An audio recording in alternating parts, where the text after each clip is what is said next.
85টা গরু আছে আমার ভাই। কুরবানির প্রজেক্ট এটা, কুরবানি ধরার জন্য, মোটা তাজা করার জন্য। আল্লাহর রহমতে আমার গরু বর্তমান রেডি আছে।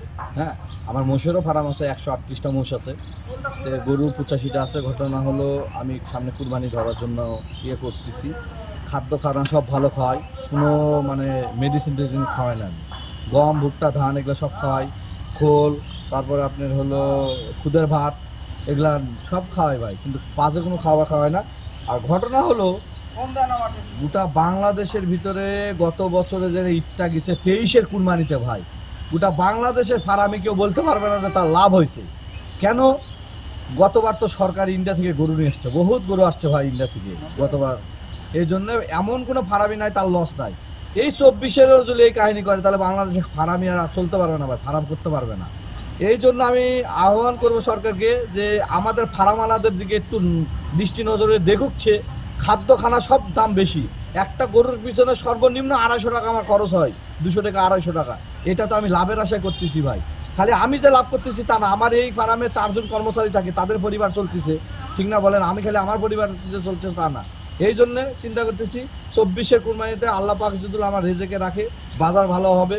এই ভারত থেকে গরু না আসলে, ভারত থেকে যেন গরু না আসে 24-এর কুরবানিতে, আশা ব্যক্ত আমি এটা সরকারের কাছে করতেছি।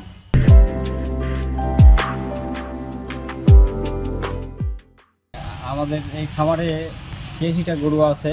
এদেরকে আমরা সকাল থেকে সন্ধ্যা পর্যন্ত পরিচর্যা করি এবং ওদেরকে 16 প্রকার আইটেমের একটা মিক্সার আছে, ওইটা খাওয়ানো হয়। ওইটা খাওয়ানোর পরে খড় দেওয়া হয়, ঘাস দেওয়া হয় এবং ওগুলো খাওয়ার পরে পানি দেওয়া হয় এবং তাদেরকে আমরা ভালোভাবে গোসল করায় পরিচর্যা করা যায় এবং এগুলো সব আমরা কুরবানির জন্যে প্রস্তুত করতেছি এবং ইনশাল্লাহ কুরবানিতে মনে হয় আমরা এগুলা ছাড়তে পারবো। ঈদুল আজহাকে উপলক্ষ করে আমাদের সারা দেশের মতো আমাদের হাকিমপুরের খামারিরাও গরু মোটার ব্যাপক উৎসাহ উদ্দীপনার সাথে গরু মোটাচা করছে। আমাদের তথ্য মতে মোটামুটি প্রায় 5 সহস্রাধিক খামারি তারা গরু মোটাচা করার সাথে জড়িত আছেন এবং আমরা যে তথ্য পেয়েছি, আমাদের হাকিমপুরে প্রায় 17,836টি গরু, মহিষ, ছাগল, ভেড়া কোরবানির জন্য মজুদ আছে। এর মধ্যে আমাদের হাকিমপুরের চাহিদা হচ্ছে মোটামুটি 10,200টি, আর আমাদের প্রায় 7,636টি মহিষ আমরা এখান থেকে দেশের বিভিন্ন প্রান্তে আমরা সরবরাহ করতে পারবো এবং আমরা মনে করি কোরবানি উপলক্ষে আমাদের যে পরিমাণ গরু, মহিষ, ছাগল, ভেড়া মজুদ আছে, আমাদের কোনো ঘাটতি হবে না এবং আমাদের গতবারের মতো এবারও আমাদের উদ্বৃত্ত থাকবে।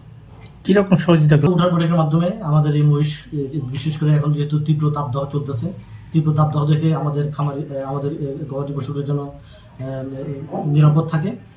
সাধারণ এটা আমরা একটা উপদেশ দিচ্ছি, সাথে সাথে নিরাপদ প্রাণীজ আমিষ যেন, এই আমিষটা, গরু মহিষটা যেন আমাদের যারা গ্রাহকের জন্য যেন নিরাপদ হয়, যেভাবে পাললে নিরাপদ আমিষ আমরা পাবো, সেই অনুযায়ী সেভাবে তাদেরকে আমরা উপদেশ দিচ্ছি, সেই অনুযায়ী তাদেরকে আমরা উপদেশ দিচ্ছি এবং সাথে সাথে ক্ষতিকর যে সমস্ত স্টেরয়েড আছে এগুলো যেন তারা ব্যবহার না করে সেই সম্পর্কে আমরা তাদেরকে পরামর্শ দিয়ে যাচ্ছি এবং যে কোনো ধরনের সংক্রামক রোগ ব্যাধি থেকে মুক্ত থাকার জন্য আমরা নিয়মিত ভ্যাকসিনেশন প্রোগ্রাম করে যাচ্ছি।